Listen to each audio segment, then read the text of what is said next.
The Signal Oil program, The Whistler.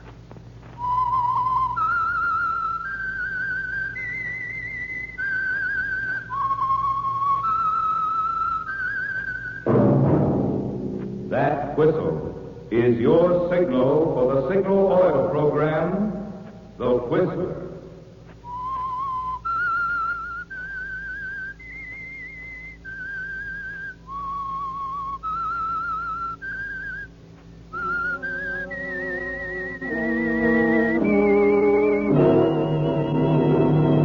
I am the Whistler, and I know many things, for I walk by night. I know many strange tales hidden in the hearts of men and women who have stepped into the shadows. Yes, I know the nameless terrors of which they dare not speak.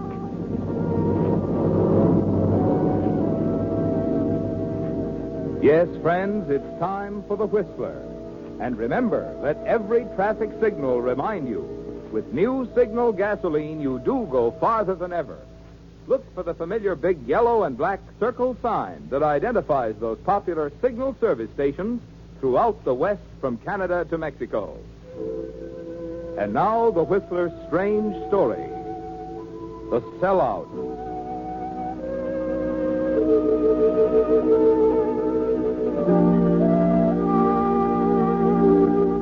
It didn't take Lloyd Miller very long to learn one bitter fact, that a bankroll, when subjected to a steady pummeling from the adverse left hand of Lady Luck, can become anemic in less than no time. Cards, dice, and horses, when they're wrong, they're all wrong. Lloyd found that out. Of course, he told himself it was just a streak of bad luck. It would pass. But until it did, there were obligations to meet, pressing ones. That was why he left his drafting table this Thursday afternoon, adjusted his tie nervously, took one last long puff at his cigarette, inhaled the smoke, let it out in a deep sigh, and knocked on the door to Mr. Collins' office.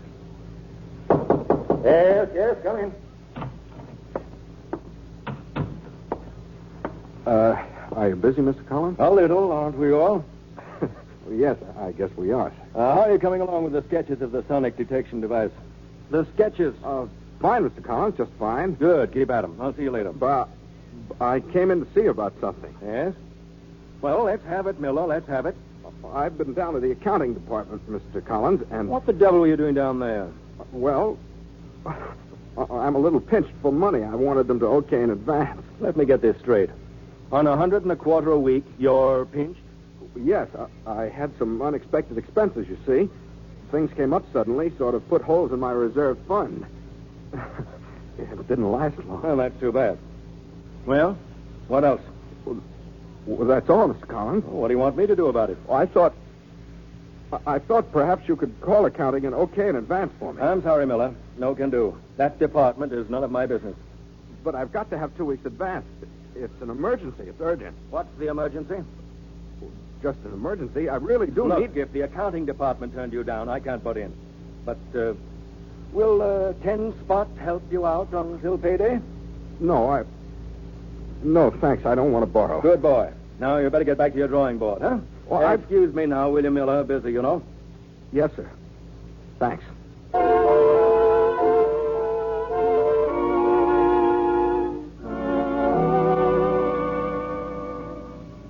That was bad, wasn't it, Lloyd? Turned down. And you do need money badly.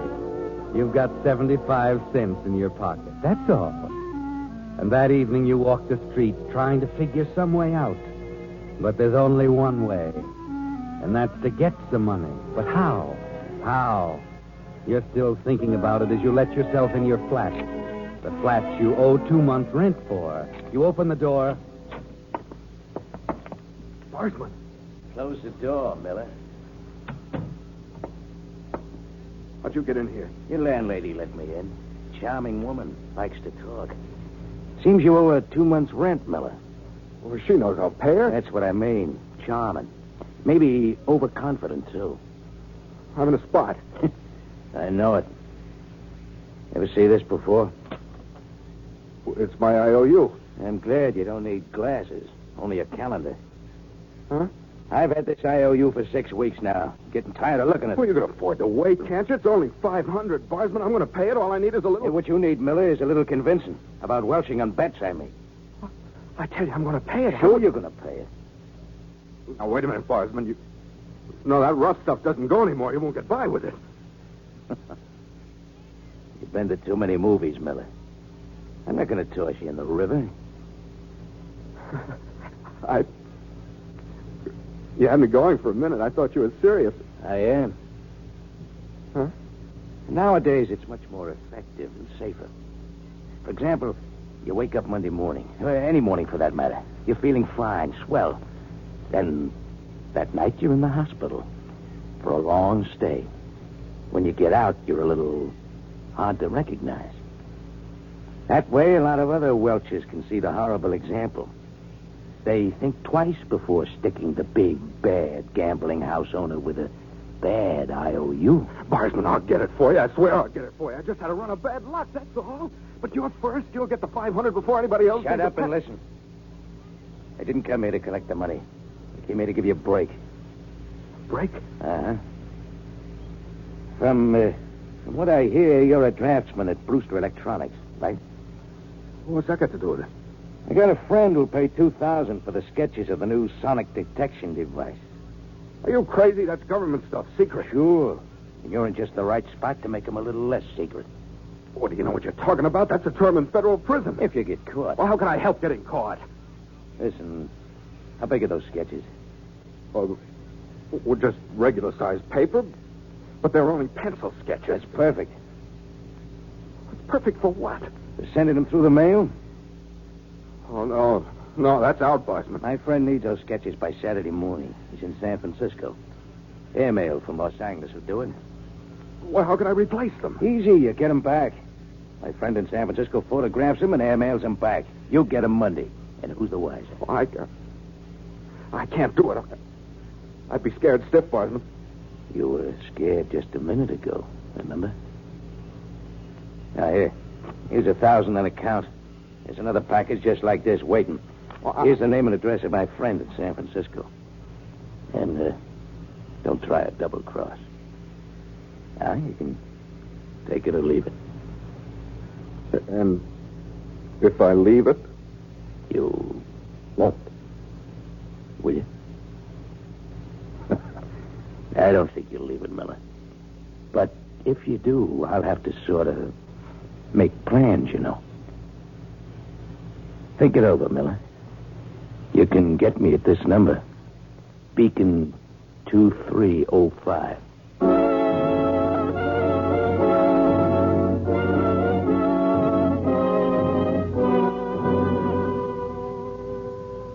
Yes, Lloyd, think it over. Mr. Barsman means business this time. You can take it or leave it. And if you leave it, he has plans for you, hasn't he? You try to think rationally, but it doesn't work. For an hour after he's gone, you pace the floor, light cigarettes, throw them away, start toward the phone 12 times to tell him it's all off, that you won't sell out. You just can't sell out, can you, Lloyd? It's government stuff, important. The FBI will have the finger on you before you can turn around. No, you can't sell out. That's all there is to it. It's almost midnight when you pick up the phone, determined this time. 2, 3.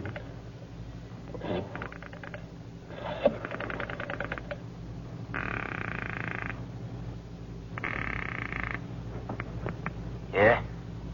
Barsman? I am, Miller. Now, what's it gonna be? Well, Listen, Barsman, Go ahead. Okay, I'll do it. Give me the address in San Francisco. I knew you were my boy, Miller. Bought and paid for.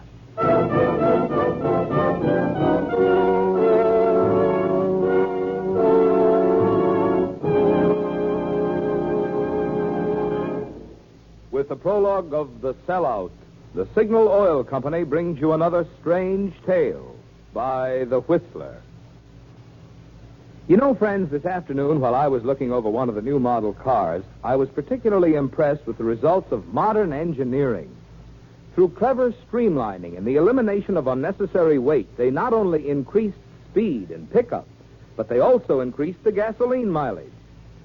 Well, it occurred to me that's the same thing modern engineering has done for signal gasoline. When scientists rearranged the atoms in gasoline molecules to put increased power into new signal gasoline, they not only gave you quicker starting, faster pickup, and higher anti-knock that makes even vintage model cars feel young again, but they also achieved a bonus of extra mileage.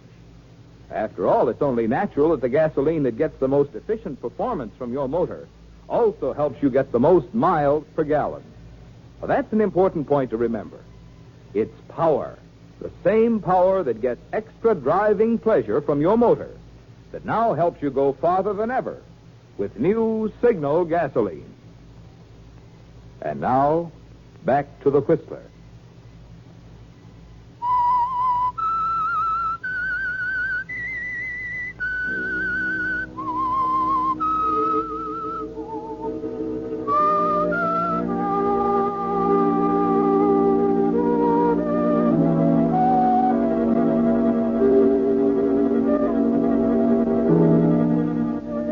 Well, Lloyd, you're in a tight spot. And you may as well face the fact that the only thing that will get you out of it is cold, hard cash. You know Mr. Barsman.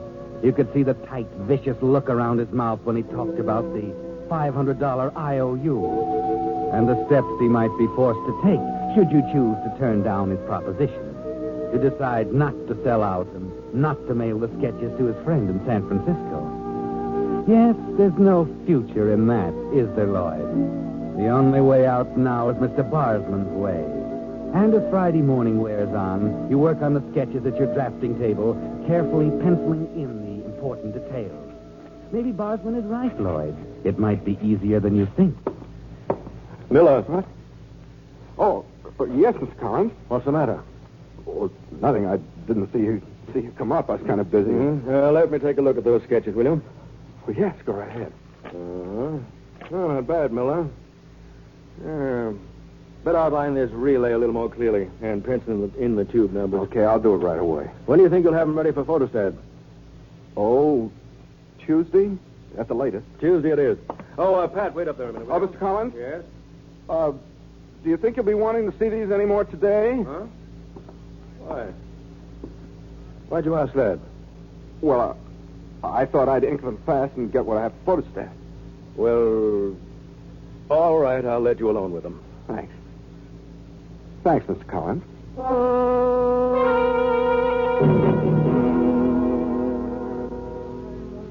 That's better.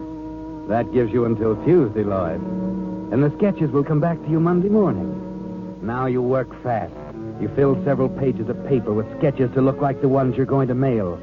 That's to make it look good, isn't it, Lloyd? Now, put the real drawings into an envelope. And you're using a company envelope, so it would attract suspicion.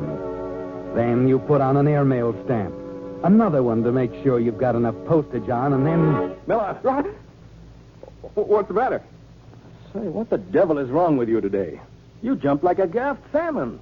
You're as pale as a ghost. I feel all right, Mr. Collins. Well, you don't look it. You sure you're all right? Yes, I'm sure. Did you want anything? Yes, come into my office and we'll... What's that? What's what?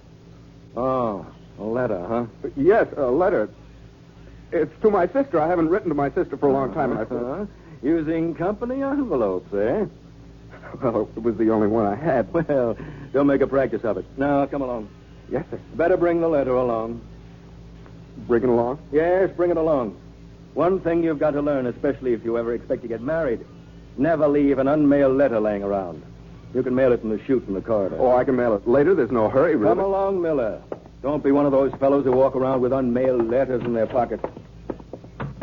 What I want to see you about won't take long, Miller, and there's the chute. Go ahead, mail it. Oh, but I... Go ahead, man. Now, what's the matter? It's a little too big for the slot. What did you do, write a book? Oh, I'll take it downstairs later. We don't... Wait. No wonder you can't get it in. You've got it crumpled. Here, give it to me. Oh, no, I'll take it later. Give it to me. There. That did it. Now come into my office. You're as jumpy as a cat. Sit down. Yes, sir. Miller, you're a good man. Thanks, Mr. Collins. But you're a little slow. Flo? Yes, apparently too slow for Uncle Sam. The inspector's coming Monday to look at those sketches of the sonic device. Monday? But I said I couldn't possibly have them ready until Tuesday. I can't have them before then. Well, don't get so upset about it. We'll show him what you finished and explain the details of the rest. Well, will he understand? I mean, it's a pretty complicated thing. He'd better wait until we can get the photostat. He's an inspector, Miller. You know him, McVeigh from Washington. He knows the score. McVeigh? Yes, that's right. I've got him a room at the Continental Hotel. He's flying in Monday morning.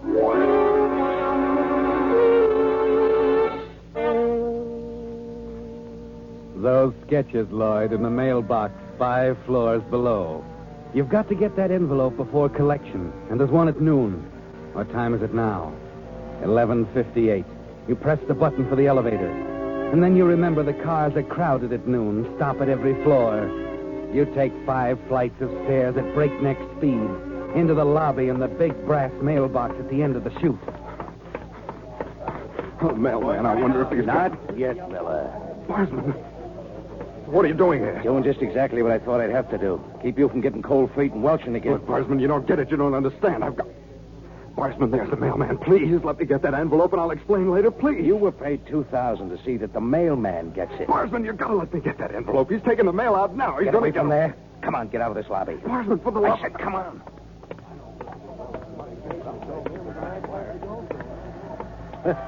You certainly chilled off fast, Miller. Quickest case of cold feet on record. What's the idea? An inspector's coming Monday to look at those sketches. Monday? Yeah, the inspector's coming in the morning. What'll I tell him? What'll I say? It's up to you, Miller. But if those sketches aren't in, they'll know I took them. I'm the only one who handles them. They'll trace them. They'll find out where they went. It'll be a job for the FBI. They'll get to you. I've seen them pick up a colder trail than this. And suppose you're fixed so you can't talk. You can even do that and they'd get to you. I've seen them do it, Barsman. Yeah. Maybe you got something there.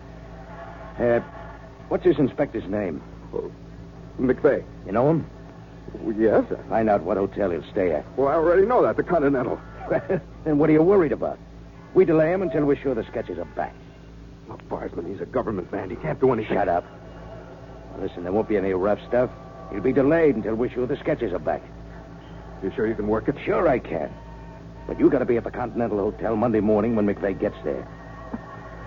But why me? Because you know what he looks like. I don't. Just give me the tip. I'll take care of the rest.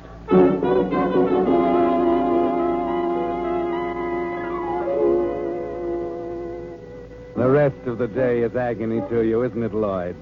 You work over the fake sketches, your heart in your mouth every time Mr. Collins passes your drafting board. But he doesn't stop, and at last the day's over. Saturday is even worse agony, and Sunday... You wait for a call from Barsman. Cigarettes are piled up on the ashtray by your bed. Your mouth is dry, and the cigarettes don't help, do they? And then toward evening... Hello? Miller, Yes. listen. Be at the hotel at 8 in the morning. Our friend should get there around 8:30. Goodbye. Barsman? Barsman, listen. Barsman!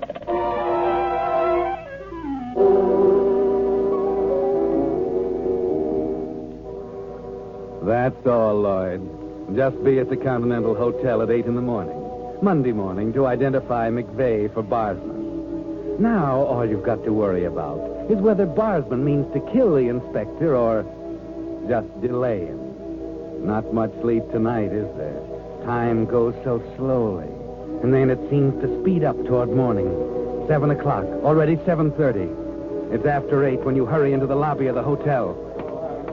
Going right now. What kept you? I got here as soon as I could. All right. Now watch that door. What are you going to do, Barsman? Leave that to me. Now sit down and shut up. And tip me off when McVeigh comes in.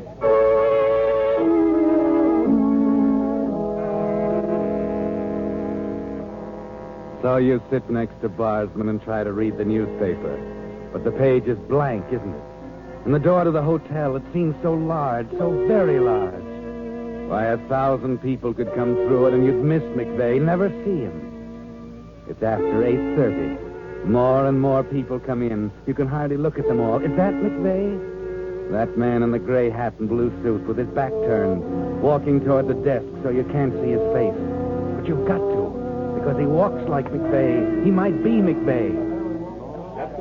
Barsman, that man. Gray hat, blue suit at the desk. Oh, you idiot. Why'd you let him get that far? Get over to that desk before he gets away. Well, you could check the register. Let the clerk identify me? Not me. Go ahead.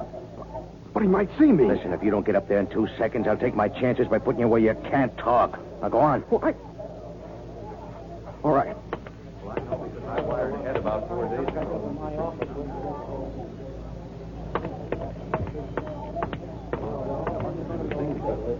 What about it? McVeigh. All right. Get back to the office fast. What are you going to do? Shut up. Now, get going.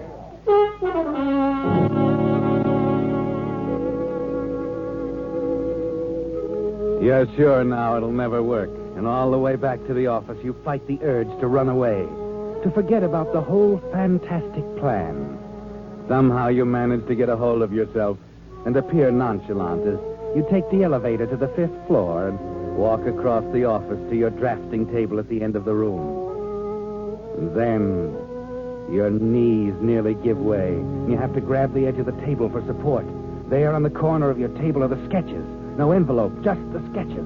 You grab them up and rush into the mail department. Roberts.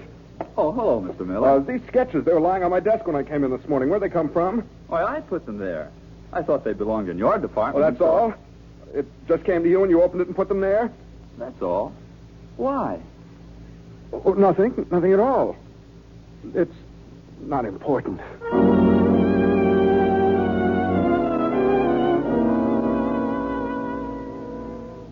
Well, things are looking up now. And you're playing it smart, aren't you, Lloyd?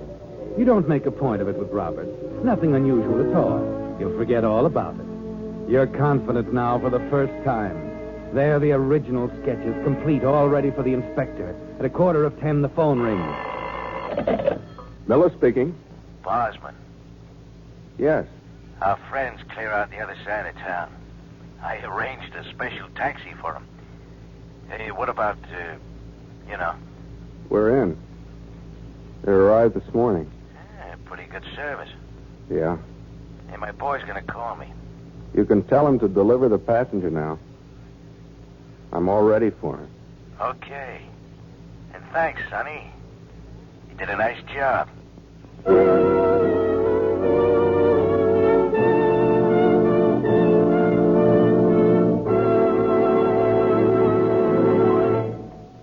The Whistler will return in just a moment with the strange ending of tonight's story. But now, since your mind is all sharpened up for a good mystery, suppose you try solving this little riddle. What are 5 important points on a car that the driver seldom ever sees, if at all, but other drivers and pedestrians see them every time they're used? Got it? Of course, they're the headlights and taillights and stoplights. You can't see them when you're behind the wheel. When you get out of the car, you turn them off, which probably explains why 51% of the defects found in the recent police traffic safety check were faulty lights. Now, friends, right there is just one of the little ways in which your signal dealer can be of extra service to you. He'll be glad to test your lights. And if one of them is out, he'll install a replacement bulb before you can say accident. Maybe your windshield wiper blade is worn and leaving streaks. In just a few minutes, your signal dealer will install a fine new blade for safe, clear vision. You see, signal stations are much more than headquarters for Signal's famous Go Farther gasoline and that great new Signal Premium motor oil. Stop in. Wherever you find the big Signal Circle sign in yellow and black, there you'll also find a complete line of services and accessories to help your car run better, look better, and last longer. And now, back to the Whistler.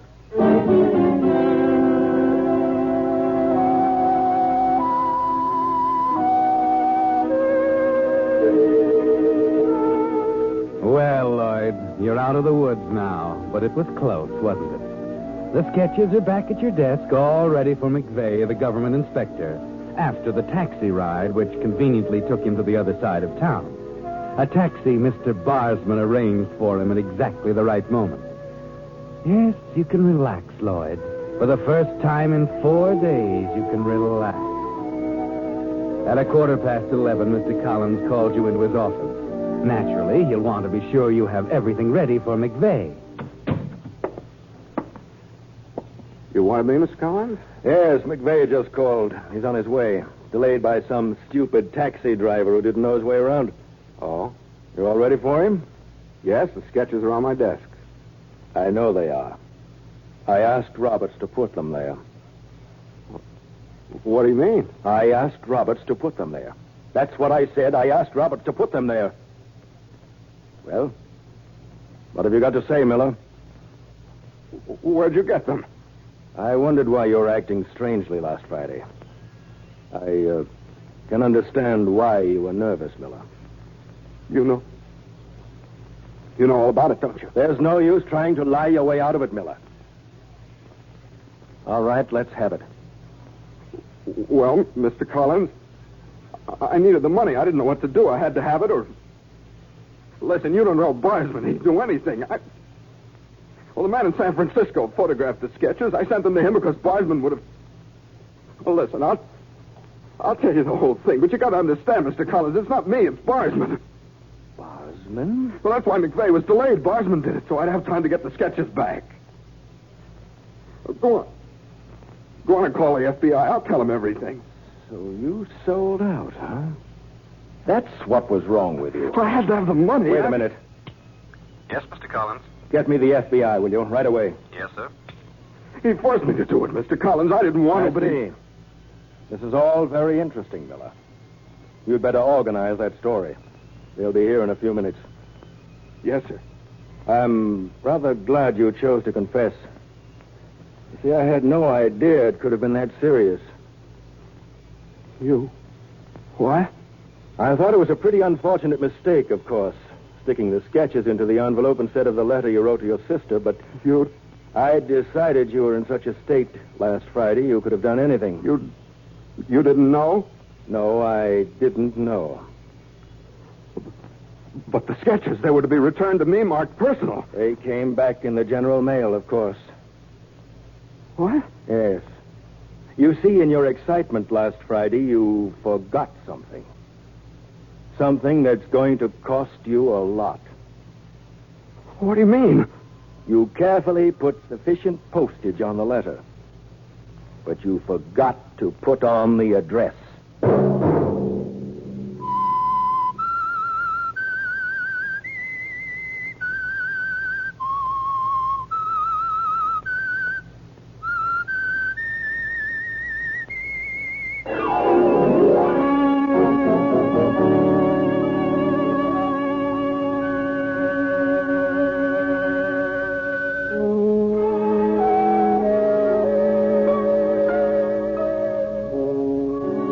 Monday at 9 o'clock, The Whistler will bring you another strange tale.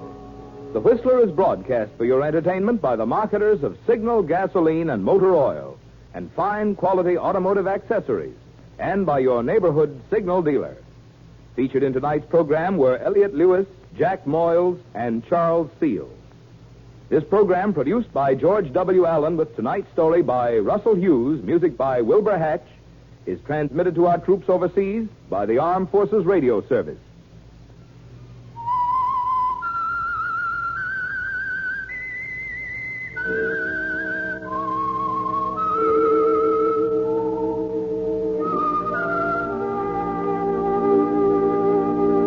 That whistle is your signal for the Signal Oil program, The Whistler. This is Marvin Miller speaking, reminding you to look for those familiar yellow and black circle signs that identify those popular Signal oil stations throughout the West from Canada to Mexico. This is CBS, the Columbia Broadcasting System.